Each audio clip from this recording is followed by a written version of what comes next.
in this classroom, the majority of children are from low-income families, receive free and reduced lunch. The majority of them speak a language other than English at home. I have 5 special education students, and I have multiple English language learners. I have one student who just moved here from Peru knowing no English a year and a half ago and is very successful in this classroom.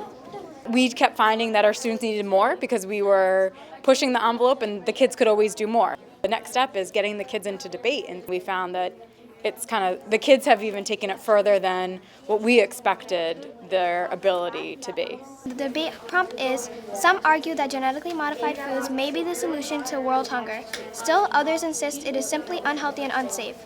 Is genetically modified food beneficial or detrimental? Some GM foods, they can use transgenesis so that they're able to cause resistance to those chemicals like pesticides and herbicides. True, so even if there are no chemicals in GM foods, it's unnatural, so that's not healthy either. It might be unnatural, but what they're putting in GM foods is making them last longer and to reproduce more food for world hunger. It doesn't matter to me that they're in 5th grade. If they can read a 10th, a 12th grade article, then that's what they're doing. If they can respond to a topic as complex as genetic modification, then there's no reason that doesn't belong in a 5th grade classroom. And I'd love to see those expectations just continue for the rest of their lives. When you buy those regular foods, it costs more than GM foods, and GM foods add extra nutrients, so it's much healthier than the regular foods we have right now. I think this is living proof that when children are engaged and when the expectations are high and you continue to push them, there's really nothing that they can't do. Are we ready? Yes. All right, let's do this. He said, but. He said, good. We have children who come from a household where they speak a different language, Creole, Portuguese, French, Spanish, who didn't speak English before they came to our classroom. We start off by doing the sounds, and every morning we do our sounds, and we have a pile, about 40 sounds in there already. We're going to do our white cards to see how fast we can do this. Are you ready? People think that kindergarten, we just come in and we just teach them their letters and their sounds, and we don't go beyond that. But we take it a step further.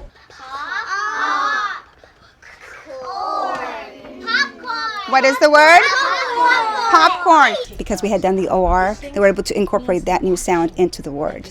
And then once we used the word, then I wanted to use their thought process to come up with a sentence and be able to put that on paper. And we talked about sentence structure and about how the rules of sentence writing, and they were able to incorporate everything that I taught them through that activity in the morning. So they do a practice paper first, and then if we're happy with it, then they're able to move to their pretty paper, as I call it, which is their final draft, and they're able to illustrate it. I am going to eat popcorn for a snack. Nice job. Thank you. I always get the same reaction. It's kind of funny because it's like, I can't believe your children are doing all this. I'm like, yes, they are. And it's all of them. It's not just one child versus the other. Hand on if you're blue. If you are blue, you will be doing the fact and opinion. Like, is soup, it's better than a sandwich? That'll be an opinion. And then, like, all sharks have sharp teeth, and that will be a fact. You can prove a fact.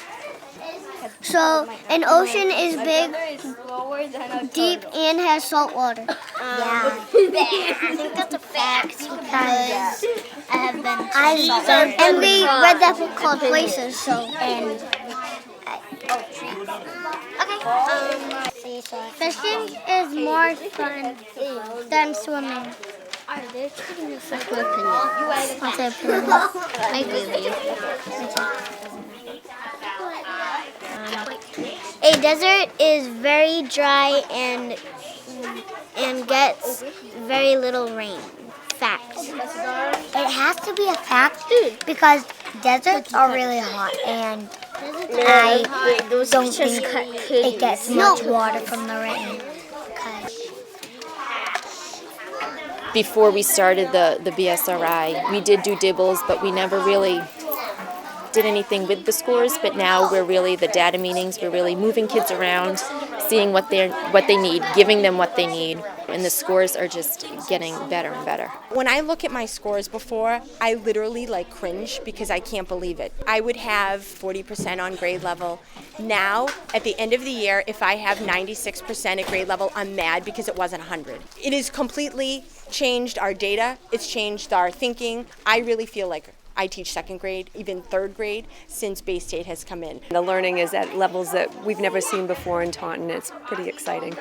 It's a very different place than it was 5 years ago. It's 100 times better.